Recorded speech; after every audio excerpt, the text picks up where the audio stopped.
Our friends at BetDSI have the latest Super Bowl 53 odds, and I have them for you. I'm counting you down from 10 all the way to 1. I'll tell you where to put your money down as well.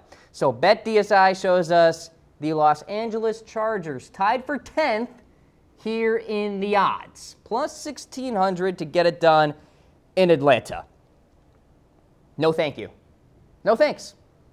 I don't even have the Chargers making the postseason, let alone being a Super Bowl 53 contender. Now, people have come at me in the comments section before. By the way, YouTube live commenter Daddy Smokes is live watching the show. What's up, my man? Look, the Chargers are the team that get all the hype, and they can't convert. They don't have the killer instinct. They haven't won the division since 2009. Why should I have faith in this team? Now, I get it. On paper, this is a talented squad. And I've said it before. The Chargers are built to beat elite quarterbacks because they have the pass rushing ability, headlined by Melvin Ingram, as you see on your screen, but also Joey Bosa, Casey Hayward, one of the premier cornerbacks in the NFL. Trevor Williams, coming off a really good season. Desmond King had a good rookie year as well. Melvin Gordon, good running back. Look, I could list off all these names, and they're all potential Pro Bowlers. But being an individually good player on a team is much different than team cohesion. The Patriots probably don't have the most talent in the world, but I have them going to Super Bowl 53 because of Bill Belichick, Tom Brady, Josh McDaniels, and the culture that they have built there. The Chargers don't have a winning culture right now. They can't even get fans to show up. So I am so off this number right now at plus 1,600, not throwing any money down. Just to let you know, the only team I have coming out of the AFC West in terms of a playoff contender, the Denver Broncos. They'll win the division, and the Chargers will miss out. And you have the likes of the Raiders and the Chiefs. Yeah, sure. Raiders third, followed by the Chiefs at 4. All right, I got to go quickly here. I don't want to talk too much here, folks. Let's go to the Jacksonville Jaguars here at tied for 10 as well, plus 1,600 odds there. I like them better than the Chargers, so there's that. The only thing is, like, can you visualize Blake Bortles hoisting the Lombardi Trophy? Can anybody? Because I can't. I get it. The Jaguars are uber talented on defense. Jalen Ramsey and Barry Church there at safety, and Malik Jackson and Calais Campbell and Taven Bryan coming out of Florida. I get it. These guys are elite.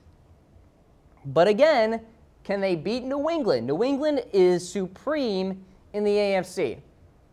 I think Pittsburgh actually finishes ahead of Jacksonville this year, so the Jaguars are going to be a wild card in my eyes because Tennessee wins the South. So now they got to go on the road and win a few games and then get to Mercedes-Benz Stadium and probably take on either Minnesota, LA, or New Orleans. And they ain't beating those teams. So no thanks on the Jaguars at plus 1,600. The Cam Rogers Show is sponsored by Mizzen and Main. We are wearing some comfortable as F shirts on the shows, and boy, do they feel great. No ironing needed. Get one for yourselves. Comfortable.af is the website. Type away. Get it done. All right, at number 8 in the BetDSI odds, we have the Atlanta Falcons at plus 1,500. Now, I like this number. And I'll get to the Falcons-Eagles preview later, but I'll tell you this. I do love the Falcons this season. I do have them getting into the postseason as a wild card team because I think the Saints win the division and go on to win Super Bowl 53. If you missed that prediction, you can check it out on our Chat Sports YouTube channel on demand. But really balanced roster. Calvin Ridley is there, the rookie wide receiver. Julio Jones, an elite player. Matt Ryan should have a bounce-back campaign. Offensive line is rock solid, like the defense, too, with Desmond Trufant and Grady Jarrett. These guys are solid. At plus 1,500, you throw $100 down, you get a pretty good profit in return. So I like that number for the Atlanta Falcons there at number 8. So to recap, Chargers, no thank you. Jaguars, nah, I'm good. Falcons, okay, now we're talking. And that's only a 100 difference from the Falcons to the likes of the Jaguars and the Chargers there. So, good value. Let's talk about number 7 here. The Green Bay Packers at plus 1,400 odds. hey, if Aaron Rodgers is healthy, who the heck knows what this team can do? And if he is healthy, they'll go to the playoffs. I have them as a wild card team this year. I think the Vikings win the North. I love that defense. Nobody talks about these guys, but Kenny Clark, Mike Daniels, these guys are solid on the defensive interior. Really excited about this young secondary as well, with Jair Alexander and Josh Jackson now in town. Really compelling back end there. And then, of course, the offense, with Jimmy Graham now in town, an offensive line that should be okay, good enough, and perhaps the NFL MVP of 2018 and Aaron Rodgers. Sign me up at plus 1,400. So $100 down on the Jags, or excuse me, the Falcons, $100 down on the Packers. Those are good numbers right there, plus 1,500 and plus 1,400 respectively there. So Green Bay, a team to watch out for as we go throughout the regular season. All right, at number 6 on my list, we have your Super Bowl 53 champions, the New Orleans Saints. So with that, bet, and bet some more on the Saints at plus 1,300. The most balanced offense in the National Football League, with Mark Ingram, who will be back after his suspension, Alvin Kamara, Michael Thomas, who may be the most elite wide receiver we never talk about, and Ted Ginn, spark plug down the football field, Drew Brees, perhaps an MVP candidate this season, and a defense that is pretty compelling too. Cam Jordan, Okafor as well coming around the edge. They have Davenport, Patrick Robinson, really good slot corner, Marshawn Lattimore, the list goes on. Kenny Vaccaro is still a free agent out there. Maybe the Saints bring him back. Who knows? I love this team this year. I think they're going to be a legit threat. Like I said, they are my pick to win Super Bowl 53. I think they take down the Vikings, Rams, and then the Patriots on their way to the Lombardi Trophy. That would be uber impressive if they do get that done. And those guys on your screen will be a big reason why the Saints win Super Bowl 53. So, hey, if you listen to me, and you should bet on BetDSI on New Orleans to win this year's Super Bowl. Head on to chatsports.com/bet. Use that promo code CAM120 for that 120% deposit bonus. $100 down, $120 free in your wallet. Bet today. It's the #1 online sports book here. All right, let's talk about the next team here. The Minnesota Vikings. And don't get me wrong, love the Saints, really love the Vikings too. Plus 1,250 there. Elite defense across the board. I dare you to pick apart a weakness on that side of the ball, because I sure as heck can't. And then the offense is pretty darn good too. Stephon Diggs, Adam Thielen, Kyle Rudolph, Dalvin Cook is back after an injury. And oh yeah, the $84 million man in Kirk Cousins. The Vikings are going to probably be the #1 seed in the NFC. That is my projection. I have Minnesota at 1, LA at 2, New Orleans at 3, Philadelphia at 4, if you want to get a full-on reference there. So Minnesota will very much be in the Super Bowl 53 conversation. And if I didn't pick the Saints to win Super Bowl 53, probably would have picked the Vikings. So I'll throw some money down on the Saints, and I'll throw some money down on the Vikings, because I think those two have legit shots to win this year's Super Bowl. And like I mentioned earlier, in terms of value, Atlanta, Green Bay is pretty compelling as well. As I get to these top-tier teams, I have my concerns, except for one. But let's talk about Pittsburgh. I have concerns about them, A, because of Le'Veon Bell, B, because Ben Roethlisberger is showing some signs of erosion, if you will. He kind of showed it last year, especially in that Jaguars game, and also after the game when he said, I don't know if I have it anymore. Maybe that's Ben just trying to be dramatic, but I digress. No Le'Veon Bell so far, guys. If Bell does not show up till like week 4, he basically won't show up until week 6. And by that I mean it's going to take a couple of weeks for him to get acclimated again to an NFL offense, to the NFL environment, if you will, even for a guy of his caliber at the running back position. So Pittsburgh, plus 1,050, no thank you. No money down on the Steelers for Super Bowl 53. I don't like it. I don't. And for New England in the AFC, they are supreme. They will take down Pittsburgh in the postseason. I think the Steelers do get to the AFC Championship game, but they're not getting past New England and Gillette. That's just the reality of the situation there. All right, let's talk about this team. I do like them a lot. The Los Angeles Rams, plus 1,000 odds to capture Super Bowl 53. I could rattle off so many names. Why? And Ndamukong Suh. Aaron Donald, who just got paid. He's going to want to ball out this year. He's excited. He's pumped.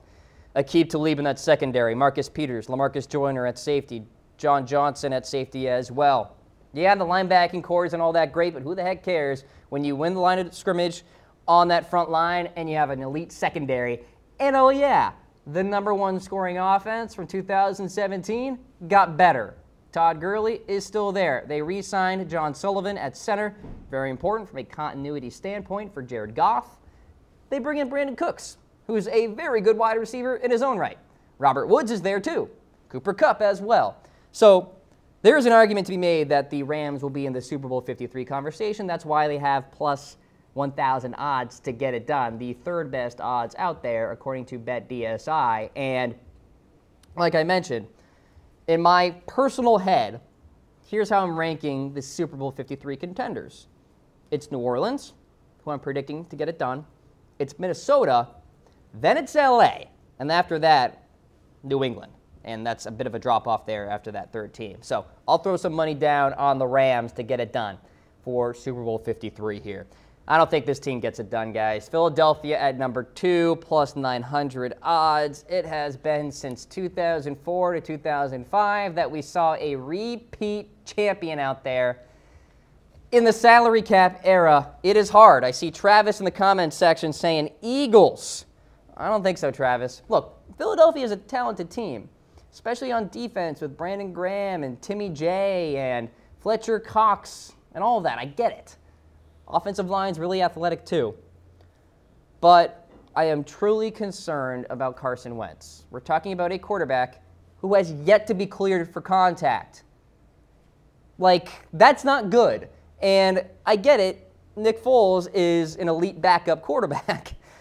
But he can't take this team to the promised land for a full-on 16-game slate and then some games in the postseason as well. That's a tall ask for Foles, who I like a lot, again, but there's a difference between Nick Foles and Carson Wentz. And Foles came in relief last year. It wasn't like Nick Foles was the starter the entire season and got it done in the Super Bowl.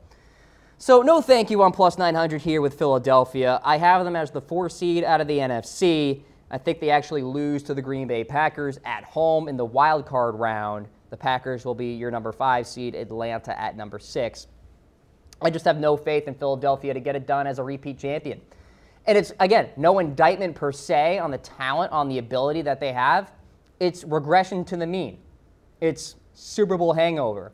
It's the reality of the NFL, especially in this salary cap era. So there you go. Philadelphia, I'm good.